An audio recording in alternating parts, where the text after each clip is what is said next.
السلام علیکم ورحمۃ اللہ وبرکاتہ۔ محترم بزرگوں دوستوں، ایک بار پھر آپ کا استقبال ہے voice of Indian Muslim channel میں۔ آج کا ہمارا سبجیکٹ ہے، کیا اولیاء اللہ سے کوئی فیض ملتا ہے، ان سے کوئی فائدہ ہوتا ہے؟ اگر ہاں تو کیسے؟ تو آئیے اسی سوال کا جواب لیتے ہیں۔ ان دونوں سوالوں کا تھوڑا تفصیل سے ہم جواب جانتے ہیں۔ اللہ والوں سے فیض ملتا ہے، اور اس کی وجہ یہ ہے کہ اللہ رب العزت کی بارگاہ میں جو رجوع لاتے ہیں، جو اپنے آپ کو اللہ کے حوالے کر دیتے ہیں، جو اپنی زندگیاں اپنے رب کے لیے وقف کر دیتے ہیں، اللہ رب العزت اپنی بارگاہ سے انہیں خصوصی انعام عطا فرماتا ہے، انہیں پاور عطا فرماتا ہے۔ اسی پاور کو ہم کبھی کرامتوں کی شکل میں دیکھتے ہیں، کبھی روحانی تصرفات کی شکل میں دیکھتے ہیں۔ ہاں، اولیاء اللہ حتی المقدور جہاں تک ہو سکتا ہے اپنی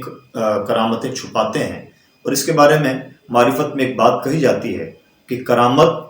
اہل اللہ کے لیے ایک حیض کی طرح ہوتی ہے، جس کو وہ حتی المقدور چھپاتے ہیں۔ وہ ظاہر نہیں ہونے دیتے کہ ہم کتنے پہنچے ہوئے ہیں، اور اس لیے ظاہر نہیں ہونے دیتے کہ جیسے ہی کرامتیں ظاہر ہوتی ہیں، ایک بڑی مخلوق ان کی طرف رجوع کر آتی ہے، اور اپنے رب سے ان کا جو ایک خصوصی تعلق رہتا ہے، وہ تعلق متاثر ہوتا ہے، اور وہ نہیں چاہتے کہ انہیں جو روحانی لذتیں ملتی رہتی ہیں، ان روحانی لذتوں کے بیچ میں اور ان قربتوں کے بیچ میں کوئی حائل ہو۔ اس لیے وہ جہاں تک ہو سکتا ہے اپنے آپ کو چھپاتے ہیں۔ البتہ اہل اللہ والے مسلسل تصرفات کرتے ہیں، دلوں پر بھی تصرفات کرتے ہیں، ظاہری احوال و قواعد پر بھی تصرفات کرتے ہیں۔ اگر ہم اس بات کو قرآن پاک سے ریلیٹ کرنا چاہیں تو ہم اس نتیجے تک پہنچیں گے کہ قرآن پاک میں اللہ رب العزت نے حضرت سیدہ مریم رضی اللہ تعالیٰ عنہا کا تفصیل کے ساتھ ذکر کیا ہے۔ اللہ کی بارگاہ میں انہیں جو قربت حاصل تھی، اللہ نے انہیں پوری کائنات پر جو فضیلت عطا فرمائی تھی، جس طرح سے حضرت مریم کی تربیت ہوئی، ان کی پیدائش ہوئی، اور ان پر الزام تراشیاں کی گئیں، اللہ نے انہیں جو انعامات و احسانات سے نوازا، اور بطور خاص سورہ آل عمران میں اللہ رب العزت نے تفصیل کے ساتھ ذکر فرمایا ہے کہ حضرت مریم جب چھوٹی تھیں اور محراب میں ان کی پرورش ہو رہی تھی، حضرت زکریا علیہ السلام ان کی پرورش کرتے تھے۔ حضرت زکریا علیہ السلام کی عمر اس وقت 120 سال کی ہو چکی تھی، آپ کی اہلیہ کی عمر بھی تقریباً 100 سال کی ہو چکی تھی۔ حضرت زکریا علیہ السلام کی گود خالی تھی، اللہ نے آپ کو کوئی اولاد عطا نہیں فرمائی تھی۔ حضرت زکریا علیہ السلام چھوٹی سی مریم جو اس وقت پرورش پا رہی تھی، محراب میں رہتی تھیں، حضرت مریم کے پاس جب بھی حضرت زکریا آتے، خالو ہوتے تھے، تو حضرت زکریا یہ دیکھتے کہ حضرت مریم کے پاس بنا موسم کے پھل موجود ہوتے ہیں۔ حضرت زکریا علیہ السلام نے ایک دن تعجب کے ساتھ پوچھا، یا مریم ان لکی ھذا، مریم یہ تمہارے پاس کہاں سے آتا ہے؟ چھوٹے بچے بولا نہیں کرتے۔ حضرت مریم رضی اللہ تعالیٰ عنہ نے آل الفور اس بچپن کی عمر میں جو آپ کے دودھ پینے سے کی عمر تھی، فرماتی ہیں یہ میرے اللہ کے پاس سے آتا ہے۔ حضرت زکریا علیہ السلام کے ذہن میں وہیں پر ایک خیال آیا کہ جو پروردگار بنا موسم کے اس چھوٹی سی بچی مریم کو پھل دے سکتا ہے، وہ بنا موسم کے، بنا عمر کے تقاضے کے مجھ بوڑھے کو اولاد بھی دے سکتا ہے۔ حضرت زکریا علیہ السلام نے وہیں اپنے رب سے دعا کی، محراب مریم میں۔ اللہ رب العزت نے ان کی دعا کو اتنا جلدی قبول فرمایا کہ حضرت زکریا علیہ السلام دعا کر کے نماز نفل پڑھنے کے لیے کھڑے ہوئے تھے، ابھی نماز کی حالت میں ہی تھے کہ اللہ کے فرشتے آئے اور انہوں نے حضرت زکریا علیہ السلام کو یہ خوشخبری سنائی کہ آپ کے یہاں حضرت یحییٰ علیہ السلام پیدا ہوں گے، جو نبی ہوں گے، صالح ہوں گے، نیک ہوں گے، اور عورتوں سے بہت زیادہ بچنے والے، یعنی نہایت پرہیزگار ہوں گے، سید ہوں گے، سردار ہوں گے۔ یہ خوبیاں حضرت زکریا علیہ السلام کو حضرت یحییٰ علیہ السلام کے متعلق عطا فرمائی گئی۔ قرآن پاک نے یہاں پر جو جملہ استعمال کیا ہے، میں قرآن پاک کی آیتیں کوٹ کیے بغیر ڈائریکٹ یہ پورا خلاصہ بیان کر رہا ہوں، کوئی بھی سورہ آل عمران میں اس واقعے کی تفصیل دیکھ سکتا ہے۔ قرآن پاک نے ارشاد فرمایا، ہنالک دعا زکریا ربہ، اسی جگہ پر حضرت زکریا نے اپنے رب سے دعا کی۔ یہاں سے بہت سارے کانسیپٹ کلیئر ہو گئے۔ دعا رب سے ہوتی ہے، آستانہ اللہ والوں کا ہو سکتا ہے، اور اگر ایک نبی، حضرت زکریا علیہ السلام نبی ہیں، اور نبی حضرت مریم ولیہ ہیں، ایک نبی ولیہ کے آستانے پر کھڑے ہو کر کے دعا کر رہے ہیں، اللہ رب العزت اس دعا کو قبول فرما رہا ہے، اور دعا بھی ایسی ہے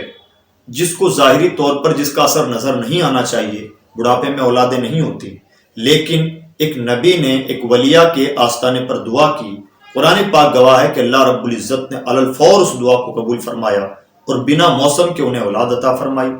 پتہ چلا اللہ والوں کے آستانوں پر دعائیں قبول ہوتی ہیں۔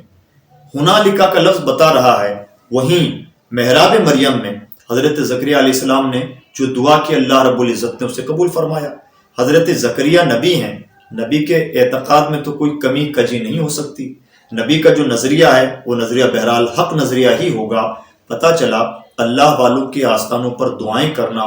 امت مسلمہ کا ہی کام نہیں ہے۔ امت مسلمہ سے پہلے، امت محمد سے پہلے اللہ کے پیغمبروں نے بھی پیغمبر ہوتے ہوئے اللہ کے ولیوں کے آستانوں پر دعائیں کی ہیں، اور اللہ رب العزت نے ایسی دعاؤں کو قبول فرمایا ہے اور ان کی قبولیت کا اپنے کلام مجید میں ذکر فرمایا ہے۔ واضح ہو گیا کہ قرآن پاک اس بات پر گواہ ہے کہ اللہ والوں کے آستانوں پر دعائیں قبول ہوتی ہیں۔ دعا ہمیشہ اللہ سے ہوتی ہے، اللہ والوں کے آستانے وسیلہ ہو سکتے ہیں، اور یہی سب اہل سنت والجماعت کا نظریہ بھی واضح ہو گیا۔ اللہ رب العزت نے قرآن مجید میں اصحاب کہف کا ذکر کیا، سورہ یاسین میں اللہ رب العزت نے کچھ اپنے اولیاء کاملین کا ذکر کیا، اور اسی طرح سے متفرق مقامات پر کہیں حضرت لقمان علیہ السلام کا ذکر ہے اور کہیں دوسرے اولیاء اللہ کا ذکر ہے۔ قرآن مجید میں اہل اللہ کا ذکر آیا، ان کے تقوی اور پرہیزگاری کا ذکر آیا، اس لیے آیا کہ اللہ والے اللہ کو بڑے محبوب ہوا کرتے ہیں۔ عزیز دوستو، ایک ریگولر ڈیبیٹ ہے، اس کو میں بہت زیادہ طول نہیں دینا چاہتا۔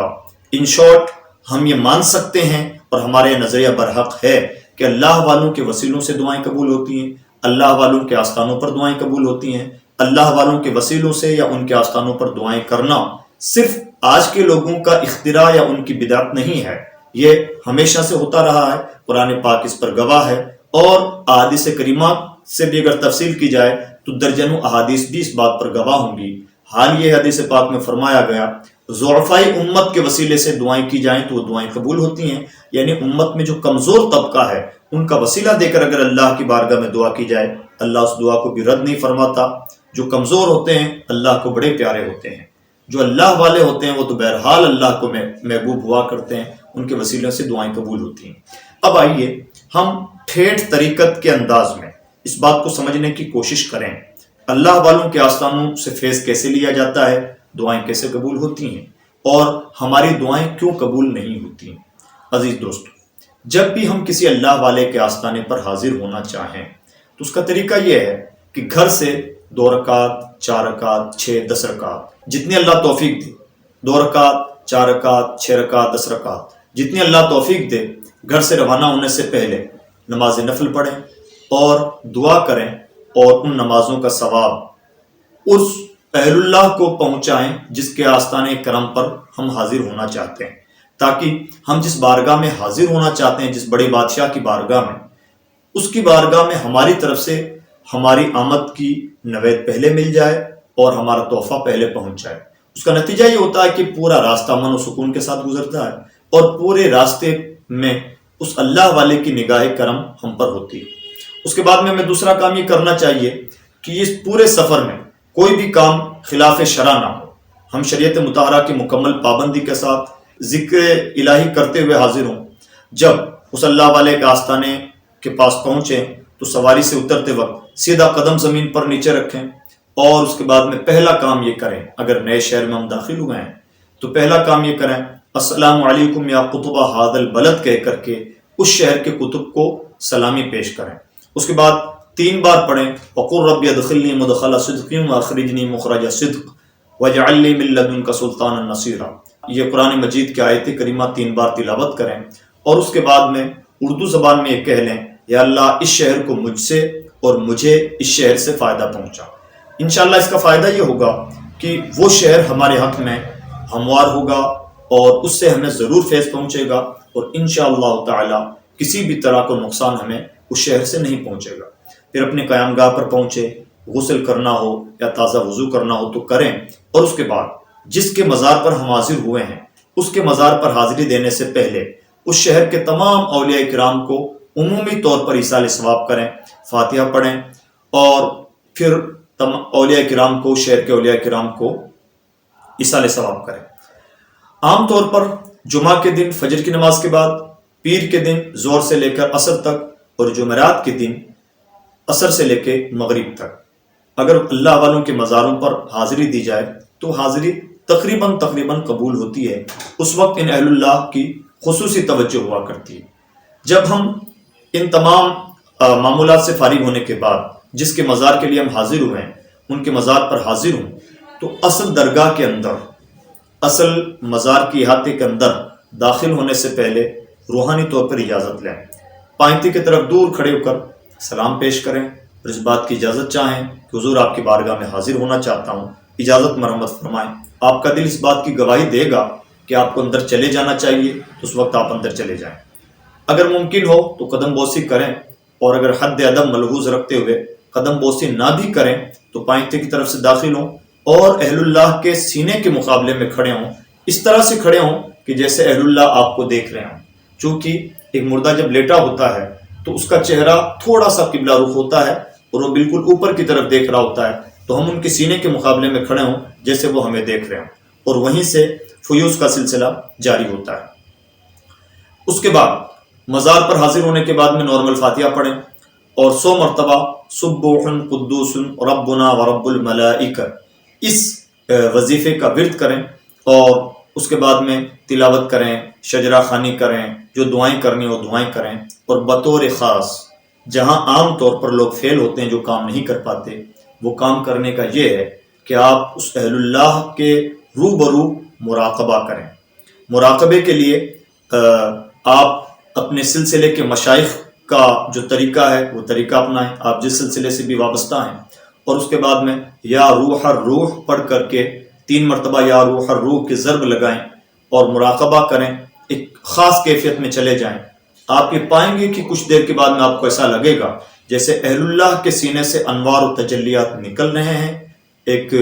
گولڈن شکل میں، اور ہمارے سینے میں ہمارے مرشد کریم کے واسطے سے ان کے سینے سے منتقل ہو کر کے ہمارے سینے میں آ رہے ہیں۔ یاد رکھیں، جتنا کچھ کبھی کبھار مجاہدوں سے حاصل نہیں ہوتا، اہل اللہ کی نگاہ کرم سے حاصل ہو جاتا ہے۔ اللہ رب العزت اپنے ان خاص بندوں کو اتنا نوازتا ہے کہ یہ بہت کم عرصے میں جس پر چاہے نگاہ کرم ڈال کر کے اسے کہاں سے کہاں پہنچاتے ہیں، اور ایسا ہماری تاریخوں میں بارہا ہوا ہے۔ ہم جن اولیاء کرام کا بھی نام جانتے ہیں، ہم ان اولیاء کرام کے خلفاء کو دیکھیں، ان کے خاص مریدین اور متوسلین کو دیکھیں، وہ کہاں ہوتے تھے اور اہل اللہ کی توجہ نے انہیں کہاں سے کہاں پہنچا دیا۔ تو یہ ہمیشہ سے ہوتا رہا ہے۔ ہاں، اگر ہمارا ظرف کشادہ ہے، ہمارا دل و دماغ پاکیزہ ہے، ہمارا قلب ہر طرح کی برائیوں سے پاک ہے، تو انشاءاللہ بہت جلد ہم اہل اللہ سے بہت کچھ لے سکتے ہیں۔ لیکن یہ مراقبے کی کیفیت اپنے اندر ضرور پیدا کرنے کی کوشش کریں، اور اس کے بعد میں درود شریف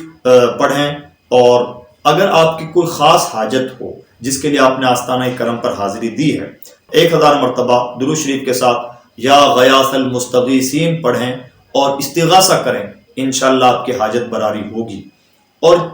جتنے دن آپ ان اہل اللہ کے مزار پر حاضر رہیں یا جتنے وقت حاضر رہیں، کوشش کریں کہ بار بار حاضری دیا کریں۔ آپ اس طریقے سے کسی بھی مزار پر حاضری دیں، آپ یہ پائیں گے کہ آپ کو بہت کچھ مزارات سے مل رہا ہوگا۔ عزیز دوستو، میں یہاں پر کچھ غلط فہمیوں کا ازالہ کرنا چاہوں گا۔ عام طور پر ہمارا طریقہ یہ ہوتا ہے، ہم دور دراز سے چل کر حضرت خواجہ معین الدین حسن چشتی کے مزار پر پہنچتے ہیں، یا جس ولی اللہ کے بھی آستانے پر جانا چاہتے ہیں پہنچتے ہیں، لیکن کئی بار ہماری یہ حاضریاں روحانیت سے معمور نہیں ہو پاتی۔ ہم ٹورسٹ کے طور پہ جاتے ہیں اور ایک ٹور کر کے آ جاتے ہیں، ہنگامہ خیزیوں کے ساتھ جاتے ہیں، یاروں کی منڈلی کے ساتھ جاتے ہیں، اور شہر کو وزٹ کرنا چاہتے ہیں، اور شہر کی بہت ساری جگہوں کے ساتھ ایک وزٹ ہمارا درگاہ کا بھی ہو جاتا ہے۔ تو ہم اگر گھومنے گئے ہیں تو گھومنا پھرنا، سیر و سیاحت اور تفریح تو ہو جائے گی، نہ فیض لینے کے لیے گئے نہ فیض مل پاتا ہے۔ اہل اللہ کی اپنی ایک مستقل مصروفیات ہوتی ہیں۔ کوئی کلیکٹر، کوئی بڑے سے بڑا افسر اتنا مصروف نہیں ہوتا ہوگا جتنا یہ روحانی بادشاہ مصروف ہوا کرتے ہیں۔ روئے زمین ان کے بدولت چلتی ہے۔ اللہ رب العزت حدیث پاک میں فرمایا گیا، اللہ رب العزت زمین والوں کو روزی ان کی بدولت دیتا ہے، ان کی بدولت زمینیں قائم رہتی ہیں، ان کے ساتھ بے پناہ کام ہوا کرتے ہیں۔ ہاں، ان کی اگر کوئی روحانی توجہ حاصل کرنا چاہتا ہے تو اسے ذہنی طور پر، فکری طور پر، عملی طور پر اور روحانی طور پر اپنے آپ کو اس لائق بنانا ہوگا کہ کہ وہ ان کی توجہات حاصل کر سکے۔ اگر ہم اس توجہ کے ساتھ کسی بھی اہل اللہ کے مزار پر حاضری دیں گے انشاءاللہ بامراد ہوں گے۔ امید کرتا ہوں کہ آج کے بعد اس ویڈیو کو سننے کے بعد ہماری کسی بھی مزار پر کوئی حاضری ہوگی فارملٹی والی نہیں ہوگی۔ اللہ ہمیں ایسے توفیق عطا فرمائے۔ السلام علیکم ورحمۃ اللہ تعالی وبرکاتہ۔